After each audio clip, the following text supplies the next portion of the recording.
right, we'll go ahead and get started. Thanks everyone for joining today. Before we hand it off to Securely, I'm going to take maybe 3 minutes of your time to walk through a brief introduction of who we are, and then I'm going to pass it on to our Securely experts with us today to talk about distance learning and maybe some tools and tricks to help you deal with that this school season. So before we do that, here's a little information about Pine Cove. So we've been in business since 1993, servicing the Montana, Wyoming, pretty much the whole Rocky Mountain region. You can see from that map. We do work with some customers outside of this area, but this is kind of our hub we work out of. As you can see, we have employees stationed throughout the region. We support 20,000 end users daily. So this webinar in particular is, focused on school districts, which is kind of our bread and butter.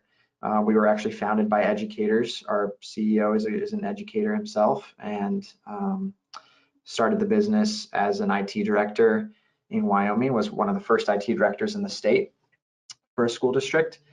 And so yeah, education is near and dear to our hearts. So we're excited to talk about Securely today and talk school district safety and things like that. So we partnered with Securely just, I think, 2 years ago in 2018. And we offer their suite of solutions, which they'll talk about here in a second. But it was a good fit for us because we're already working with school districts and we want to help the leaders of school districts solve those complex problems. And so partnering with Securely was a no-brainer. Next slide. So we kind of specialize in complex products and complex environments. So we talk about this process. We believe that success achieved in IT is much more than just deploying a specific service or product. So this process is one that we employ to help the clients we work with be successful with their IT. And it starts with analyzing your current environment to make sure that you have all the solutions in place that need to support any additional products or services that we might deploy. We design the solution for you, personalized for you, to make sure it's going to work to achieve your goals and your vision for your organization. Then we work with you to deploy that solution. Obviously, we'll continue to support that solution, and then we offer financing options to help sustain that solution. We want to avoid technology redundancy, so we want to make sure we work with you on that. And so that's what we specialize in, complex problems. We're excited to dive into a little bit more specific problems that school districts face in today's webinar. And to do that, I'm going to introduce and hand it off to our Securely team. Joined today by Adam and Mike, who work for Securely and are going to walk you through the platform, and I'm going to hand it off to them. Mike, you wanted the control, right? You're the one showing the PowerPoint. If you'll give it to Adam. Adam, okay. Sorry about that. No All right, Adam, I just made you presenter, so you can share your screen, and you won't have to look at my face anymore, and I'll let you enjoy the content of today's webinar. All right, thank you. This is Mike from Securely, and I'm excited to be able to work with Jace and be able to present with alongside of Adam from Securely today. What we're going to focus on is just a high-level overview of what we're doing at Securely to keep students safe and on task. And a lot of this is going to be focused around distance learning and best practices there, because obviously we know that most of the schools around the country are either doing full distance learning or some type of mixed environment where kids are in school a few days a week. So we just want to talk about what we've seen, what we've done as a company over the last few years, and how we've been able to help schools, particularly since the start of COVID last March. So we'll look at our offsite filtering first, which again, that's what Securely started as. We'll go in next into student safety and parental engagement, which is extremely important right now, especially with kids remote in a lot of schools. And then Adam's going to take you through virtual classrooms and device management. So I'll introduce myself and then let Adam do the same. So again, Mike Jolly, I'm the Director of K-12 Safety Operations here at Securely. I'm really not what I would call a tech person. I am a former principal. I was an administrator for about a decade here in North Carolina, where I am now, right outside of Charlotte. And in that time as an administrator of a pretty large high school, faced some things, had a young man take his life right before the prom, We had a student get us on national news by threatening to kill everyone. He did bring weapons on campus. He was actively seeking affiliation with ISIS. And then the other things that principals deal with, the bullying, cyberbullying, harassment. And so because of those things and what I experienced, my mission as working as Securely's Director of Student Safety is to prevent those things, prevent parents, teachers, students, staff, anyone related to a school in any way, shape, or form from experiencing these. So I really want to help schools fight bullying, self-harm, and violence. And then Adam? Yeah, thanks, Mike. Good morning, everybody. Thanks so much for having me here. My name's Adam. I've, for the past 5-6 years, I've been actually working with a completely different company. They specialized in K-12 technology, though, mobile device management, classroom control, but they looked at everything from a device standpoint. A little over a year and a half ago, my company was invited to be acquired. It was merger and acquisition by Securely, because what we were able to do together was far more than any of us could do independently. We were able to not only bring a great culture of safety and filtering and bringing parents in and things like that, but also be able to control devices. And I gotta say, it was fantastic to be able to have that year build up to the March that we had in 2020. Everything has just totally gone in a completely different direction than I think any one of us could have imagined. And because of that year that Securely and TechPilot had to really build a good base and a great understanding and a great working relationship and get everybody merged into Securely, we're now able to be one united front. So very excited to be here.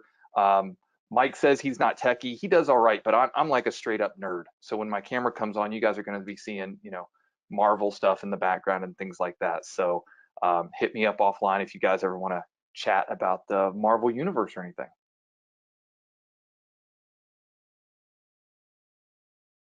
Great, thank you, Adam.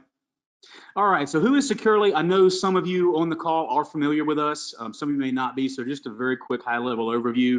We are a student safety-focused solution. We only serve K-12, and that's all we ever want to do. Founded in San Jose, California by two internet security veterans about 7 years ago. And we began as the world's first 100% cloud-based content filter, but have now moved into student safety via monitoring email, Google Docs, Drive, having an anonymous tip line, having specialists watch for alerts 24 hours a day, 7 days a week. As Adam said, classroom and device management, parental controls. We were the industry leader. We actually patented parental controls as part of a web filter. And then visitor management and that have instant identity checks using AI. So first we'll take a look at offsite filtering. We do have, as we said, this was our flagship product. This is what brought us into the market, and it solved a lot of issues for schools, and particularly important as schools have now gone fully remote and have a desire to filter those devices offsite. So when you look at our filter, you're going to be able to keep, be SEPA compliant. And that's very important, is we know compliance. As someone who's worked in a school, I get the importance of that, and Securely allows you to do that through the signature cloud-based web filter. So you'll get full visibility into online activity. You'll be able to download or email reports, and you'll get notifications of flagged content from basically the most sophisticated AI in student safety.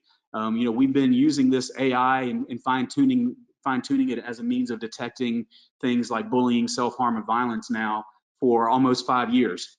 And that's something that no one else in the filtering space had been doing, and have now shifted. So while we are a relatively new face, when you look at the market, but the technology that is being used now by most everyone in the space was actually pioneered by us, and we're continuing to improve that. But the filter works any device, anywhere, as simple as that. So whatever you're using in school, whatever you're using at home, we're going to be able to jump in and filter that and make sure your kids are safe and you're SEPA compliant. So again, when you're looking at shifting to sending devices home, some benefits we have as far as our cloud-based solution, the multi-tenant architecture, out-of-the-box decryption, and what schools really love is that installation in less than 30 minutes. And again, along with this is our parent integration that shares responsibility. You know, everybody thinks, you know, school should do everything. And we know that's not true. And deep down, parents and community also know that's not true, but we should work together. And so, you know, one of the things that Securely brings to the table is the ability to share that responsibility out. All right, so moving specifically into what we are really all about. Obviously, we have a solid, amazing filter, but through that filter, we're able to do some things with student safety and engagement. So let's just take a look at a couple things here. We know most teens have been a victim of cyberbullying. This is some data from the Pew Research Center from 2 years back. And again, every couple of years when you look at this, sadly, you see this trend continue to move outward. So you'll see the different types of bullying kids endure. And, you know, cyberbullying is a little bit different. You know, when I was going to school in the 80s, if someone was giving me a hard time, I could walk home a different way. I could sit in a different part of the cafeteria, avoid them on the weekends. You know, you could dodge it a little bit, but now, you know, through social media, through email, text, whatever, kids can be absolutely relentless. And it just makes it, you know, all that worse. And so when you're looking at all these things, the spreading rumors, sending explicit images, negative messaging, physical threats, you know, all these things. If you'll go to the next slide, Adam, we know these are leading to things that you'll see here in the National Youth Risk Behavior Survey. Now, the 2019 data is not ready yet. They administer this survey. Most of you that work in education, I'm sure, have heard of this. It's kind of the gold standard in student surveys. We're looking at a variety of things. So the most recent data we have is from 2017. And when you look here, this is surveying 9th through 12th grade students over the last 12 months. Have you? And look at these answers. 17% seriously considered suicide. 13% made a plan, 7% actually attempted, and 2.5% needed medical attention.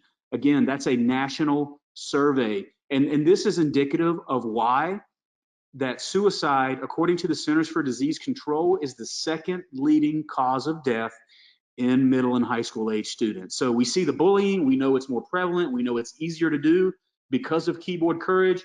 We know that because of the bullying harassment, we are seeing an increase in suicide, we're seeing an increase in self-harm, and frankly, we're seeing an increase in school violence, as over 75% of all school shooters were victims of bullying.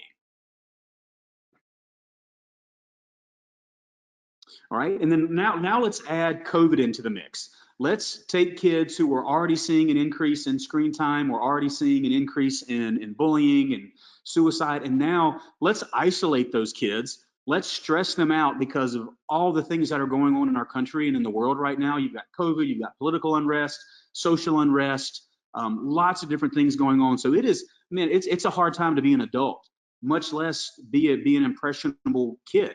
So you've got kids who school provides some of the most normalcy in their life. School may be the safest place in their life. School is an escape for a lot of kids. Now, I firmly get, as a former teacher and principal, there are a lot of kids who don't like school, and they'll tell you that. But deep down, you know, I knew personally lots of kids where school was the only place in which they were going to have an adult acknowledge their existence. As sad as that is, it's true. School is where they see their friends. They can socialize on the bus, in the cafeteria, on the playground. It's just endless, right? And now that has been taken away. So kids don't have their sports, kids don't have activities, clubs, friends. They are sitting at home, they're stressed, their parents are stressed, they're trying to navigate remote learning. So I say all that to say we are on the verge of a mental health crisis. Those aren't my words, those are the words of about every major, when you look at mental health and clinical publications, they're all saying the same thing, that we've already got these high rates prior to COVID, and now we're already starting to see those. One example is the National Center for Missing and Exploited Children. In July, saw about 106% increase in reports. Again, because we know adults are idle, kids are idle, everybody's online, and again, that's causing some issues. So next one, Adam. So what can we do about this? How can Securely help schools help kids who are going through a crisis? So one of those is Auditor. Auditor is our solution. And again, you'll see there it uses AI. So essentially we have sentiment analysis that's looking at every email, every Google Doc, comments on docs. It's looking in Drive. for nude images. It's doing all that in real time, and we're able to take alerts and shoot those alerts out, as you see here, right to the people who need it most. And who is that? Well, that's up to your district. It can go out to every single school site, and these alerts can go to multiple people at the school site. So if I'm a student and I'm email, I can't take this anymore, I'm going to end it all. That is an actual true email that was flagged by Securely in 2016, and one of the first situations in which we intervened in helping save a life, right? And you know what, that statement, I'll say it again, I can't take this anymore, I'm going to end it all. No keyword scanner on the market is going to pick that up because it doesn't say murder, kill, suicide.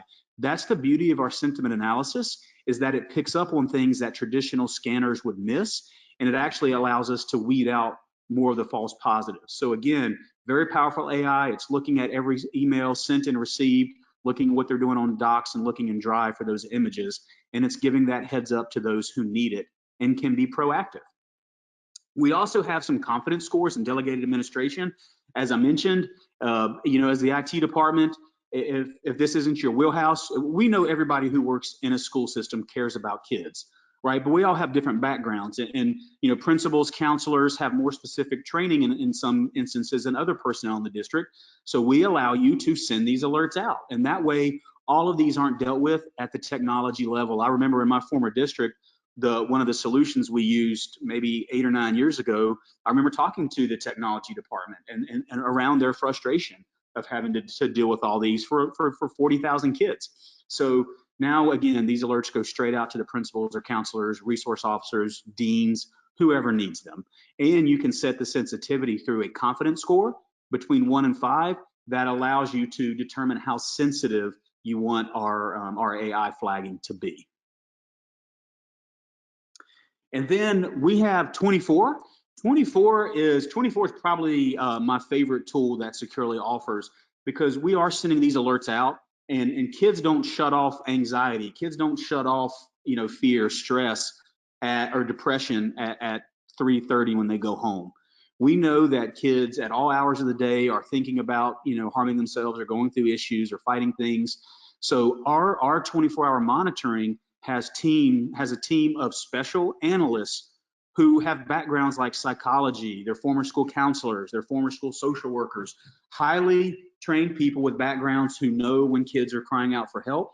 Well, they're looking at all these alerts 24 hours a day, 7 days a week. So let's say a kid writes a suicide note to a teacher in a Google Doc. It's happened. It's happened more than any of us would like to care to really think about. But that happens at 3 in the morning. There's going to be an alert sitting in the principal's inbox. Well, that principal is going to be asleep, right? No one is expected to be a 24-hour employee in a school district. That's why Securely's 24 team is there, because we are, you know, we do have that coverage 24 hours a day. And if we see something that is emergent, right? In other words, the data we have between the searches and the sites visited and the Google activity and the Gmails, we know that based on that data, a kid may hurt themselves or others in the next 24 hours.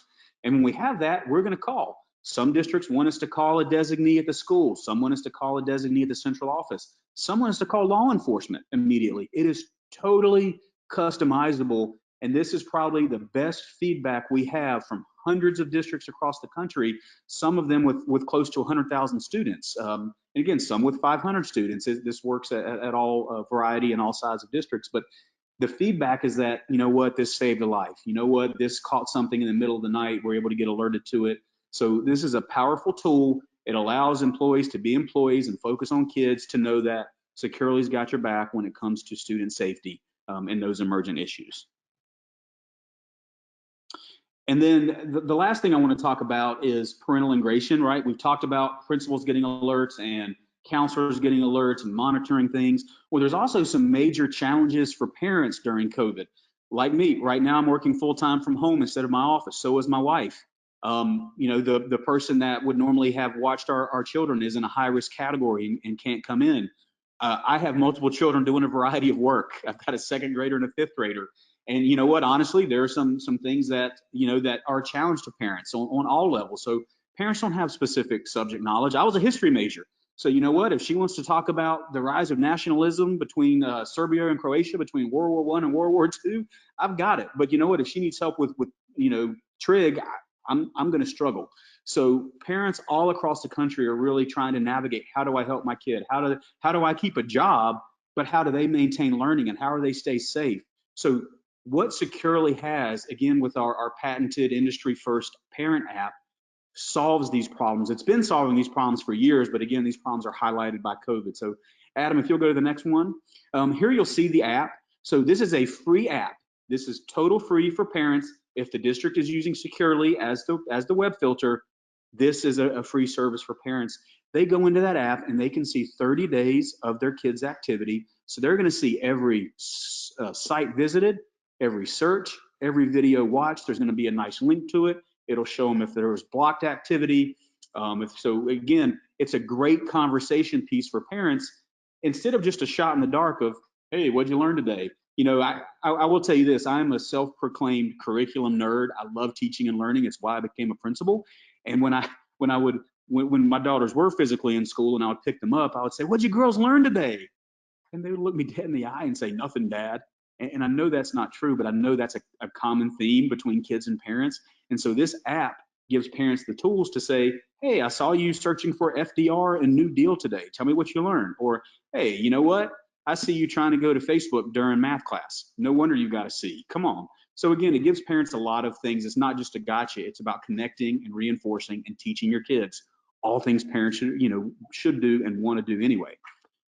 Flagged activities is the second section. So flagged, again, is going to look for things that are indicative of bullying, self-harm, or violence. An example of a parent flag from the other week was a kid actually searched, will I go to hell if I kill myself? That's a pretty powerful search, and it's something that parents should be aware of. So again, parents can be notified in real time via push notification through this app. Then the rules are a really neat feature. It allows parents to manage screen time by blocking and allowing sites. So let's say the district allows gaming sites, when the device is at home, and a parent is losing that battle with their kid of staying on task during instructional time. The parent can go in and block a certain game, or they can block streaming media. So again, it gives parents a little bit of say in what can be accessed on that school device. And I want to be very clear. Parents can't block anything when the device is with you at school, and parents can only block or allow what you give them access. So while they do have control, you as a school system have control over everything the parents can do. So you have some wiggle room in how much or how little control you give them. And the last two things, when it comes to screen time, you'll see there you can pause the internet with one click, and you can also set bedtime. So we have a feature for offline schedules, meaning if I want to make that school device a paperweight between 8 p.m. and 7 a.m., I go in and set an offline schedule for bedtime, and the device will not connect to the internet. I could also set a lunchtime. I can set an outdoor playtime, whatever you want. So this is a parent's best friend when it comes down to, okay, I've been working all day. My spouse has been working all day. Our kids have been online learning, we hope. What does that learning consist of? What have they been doing? Is it alarming? Is it safe? Are they trying to waste time? This is the app that answers all of those issues.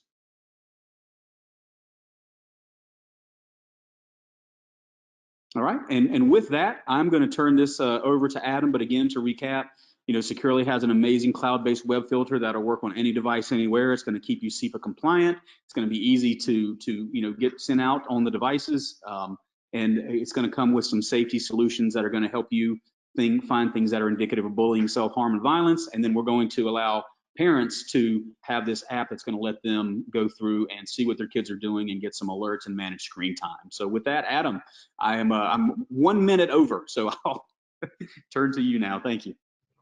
I didn't even know we had a time. That's great, Mike. And to piggyback on what Mike said about the parent app, as a parent that uses it, it's fantastic. And I'm a huge nerd / geek, tech, whatever you want to call it. My wife is not. Lovely lady, but not at all. And she can navigate the app just fine and be able to change things and know what's going on and be able to understand what Bryson or Scar, one of my kids is looking up. So it's absolutely fantastic. Thank you for that, Mike. So I want to talk about Classroom.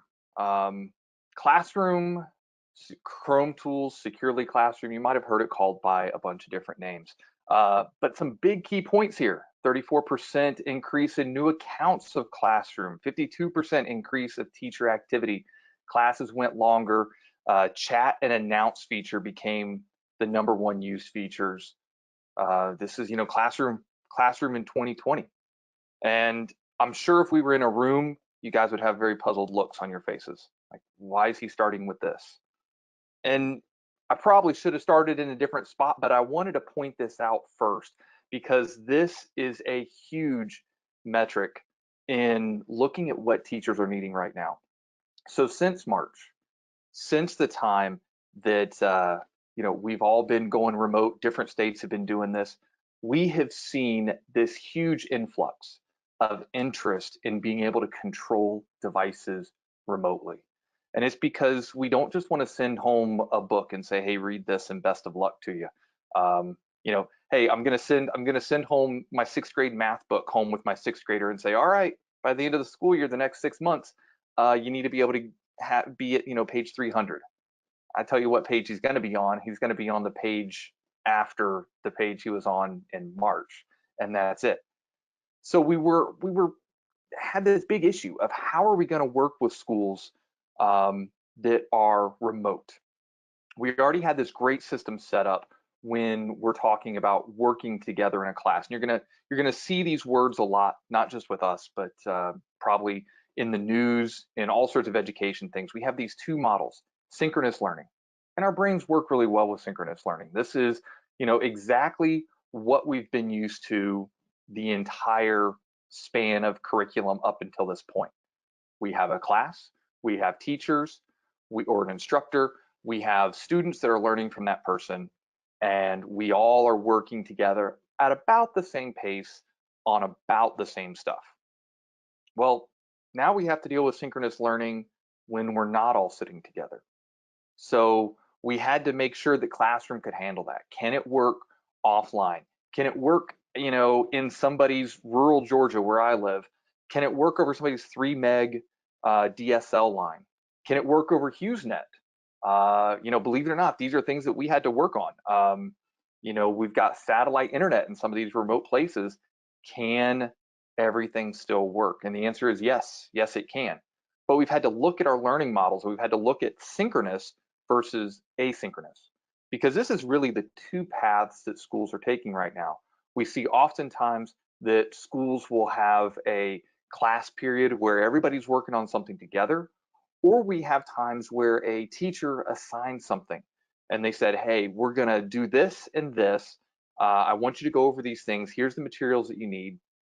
And then you can sign in to your class period between this time and this time, and you'll be able to reach out to me.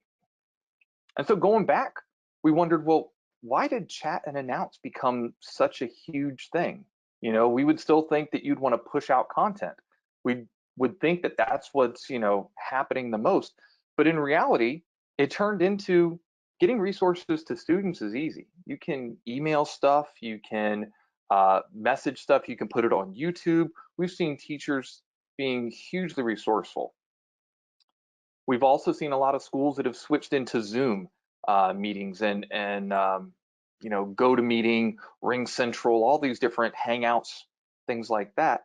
But we still found that communication is the biggest thing missing. And in fact, if you guys think about a lot of our remote environments now, communication has been the challenge, I would say, for everybody. I don't live where Mike lives, but I report back to the office in Charlotte. I'm about 4 hours away by car, but I would plan on going to Charlotte every other month, every 3rd month to check in with my boss so that we can have face-to-face, so that we can communicate and get on the same page. And that just doesn't happen anymore. So if I'm an adult and I'm struggling with being able to keep up lines of communication and I work remotely all the time, imagine how tough it is for a student and teacher, for a student to be learning a new process and go over new things. So keep these differences and these needs for the different learning styles in mind as we're going through this. So I was told that a lot of you guys would have some understanding of what Securely Classroom was, And so I don't want to revisit everything, but I do want to give you guys a quick overview just in case. So there are a few key areas. One of them is you want to be able to guide. And actually, I'm going to move to this slide instead. Pre-COVID, in the before time, whatever you guys want to call it, we were looking at how to monitor a student, because a teacher would get up from their desk, they would move around the classroom, and there was always at least one kid that was trying to get away with something, and they would go and check on, race scores or football or whatever they were into. And the teacher would turn around and say, hey, Tommy, what were you getting into? Tommy hit Alt F4 super quick, and he had it like on speed dial. And you know what? The teacher couldn't see it. It was gone by the time they turned around. Well, with our software, teachers wanted to be able to monitor what was going on. They wanted to be able to say, Tommy, what were you doing? I know I can just go back to my computer and look, but why don't you just tell me? And so it came into this self-policing thing, and it was really eyes in the back of the teacher's head or an assistant in the classroom to kind of watch over everything. Also, they use the guiding a lot. If you're pushing out a URL that is quite literally this long when it's in 8-point font, there's no way a third grader is going to type that right the first time. There's probably no way you or I are going to type that right the first time either.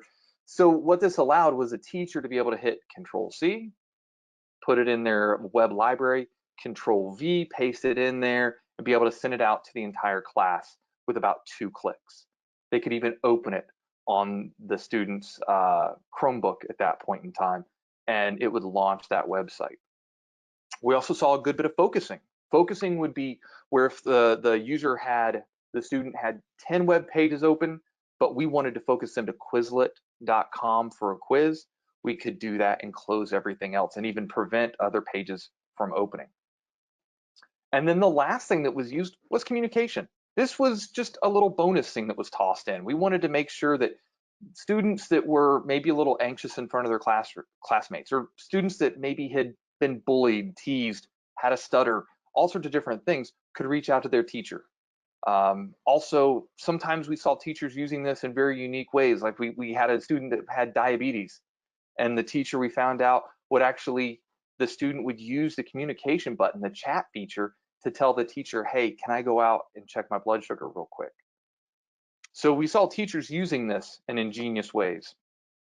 All of a sudden, March hits, and everybody's trying to figure out, okay, is COVID a big deal? Is it not a big deal? Do we stay open? Do we close? What's better?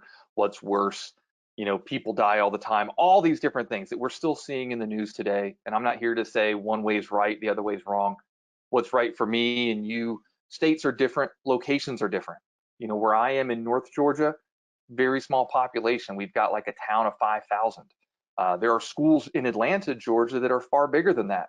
So while my kids are able to go back to school safely doing some hybrid schedule, students in Atlanta probably can't. So all of a sudden we saw teachers all across the country that said, hey, we've got this tool. What can we do? What if we swapped this around, and instead of using this to monitor what's going on, we actually use this to communicate with our students, to be able to send out messages to them, to be able to ask for help, especially when we're still understanding the legalities of, can we actually have a video conferencing software on a student's device that's at home, possibly in a bedroom? These are all complicated situations, things that lawyers need to be able to figure out, that teachers just, they just want to teach. So we saw teachers instantly come to our software and be able to say, hey, we can use this for communication.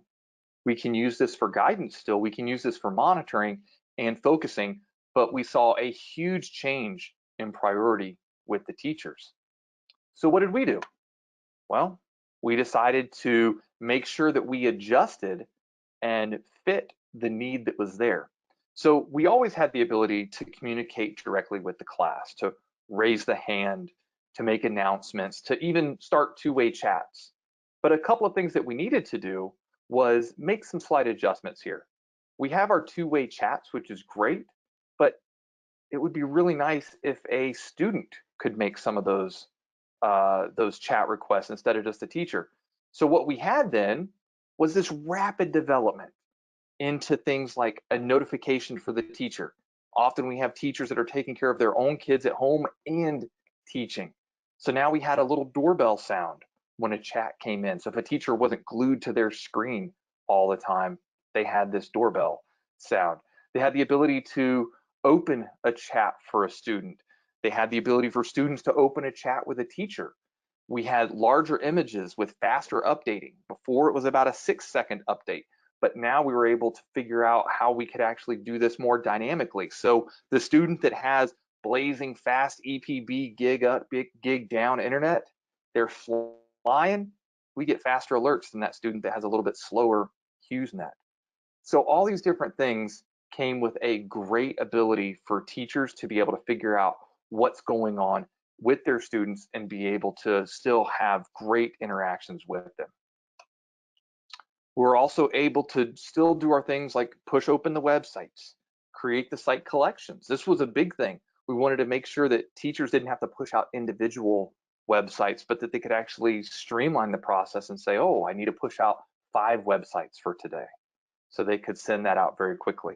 So all these different things led to students being focused, students being on task, teachers being able to have a little bit more control, teachers being able to block YouTube during their class section or class session, but still allow YouTube through the filter. So this means that you could often allow safe searching YouTube through the filter, but teachers could focus students to 1 or 2 videos on YouTube. So being able to use these different resources that they had in a completely different way for this asynchronous session. We also still had the ability to monitor. Now, this, granted, dropped a lot in its usage. And we saw the drop primarily because a lot of schools went from the synchronous learning to the asynchronous learning. So remember back the differences there, the synchronous, everybody's working together. So monitoring is very important to ensure that students are staying on task. But in an asynchronous environment, monitoring is not as important. We still want to be able to see what a student's doing, have some accountability to that teacher if they had a particular class time, which teachers could review in class browsing history. So anytime a student went somewhere during class session, the teacher would be able to see it, but the teacher wouldn't be able to see all of the student's history. So just lots of little things that we had to tweak. Nothing that required a major overhaul, but just little things like making it easier for the teacher to communicate to the student, making it easier for a teacher to switch from a synchronous session, which is often done, like in my school, Mondays and Wednesdays, to an asynchronous session on Tuesdays and Thursdays. And this is where the rapid development cycle that the Securely side from device console, which is where you manage Chromebooks and iPads and Macs and things like that. This is where that change really took place. And we're able to really make it so that teachers were able to get the information that they needed to be able to conduct class sessions appropriately. Now this stemmed into something even bigger because we're still listening to teachers. We've actually invited them into what's called the Securely Lounge. And this was not on the topic to talk about today, but the Securely Lounge allowed us to communicate with tens of thousands of teachers in practically real time and be able to make sure that what we were building, what we were planning on building as well, also fit their needs of what they had. And that's the Securely Classroom and the Safety Suite in a quick nutshell. Mike and I are available to go over any questions that you might have and just field them as they come. Thanks, Adam and Mike. Great content here. We have had some questions come in, so I'll field those to you. You guys can figure out who's the best answer. But if anyone else has any other questions, feel free to put them in now. So I think you talked about this a little bit, but the first question was, if a district applies rules for school devices, can parents change those policies? How much leeway do they have on that? Yeah, so absolute great question. You have full leeway. So essentially what you do as a district is you pull up the categories that Securely offers, pornography, drugs, gambling. Obviously those are going to be blocked and stay blocked, but social media, streaming media, gaming, webmail, chat, you have the ability to then go in and allow parents to category by category which sites they can allow, or excuse me, which categories they can allow or block. And then you can give them the ability to block individual sites or allow. So again, you have full customization over what the parents can allow or block. So in other words, if you don't want them over blocking anything that you don't want them blocking, you can set it up that way. Great, okay.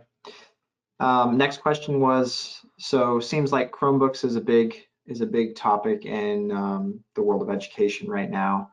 Does Securely work with OS X, Windows, or iPads? Yes. So securely working is a little bit. This is one of those answers where it's yes and no at the same time. So it depends on what things you're wanting to do. We can filter absolutely everything out there. There's not an issue with that. We provide MDM services, and it's a full recognized MDM by Apple. It's actually on their education website for Mac OS and iOS. So we do have great stuff there. We do not have an MDM at this time for Windows. And then on Chromebooks, we don't want to duplicate everything that's being done in the Google Admin Console, but what we have is this great classroom feature set. And during this time of COVID, we actually extended that to any Chrome browser. So previously, we could only view the screens and control what was going on a Chromebook.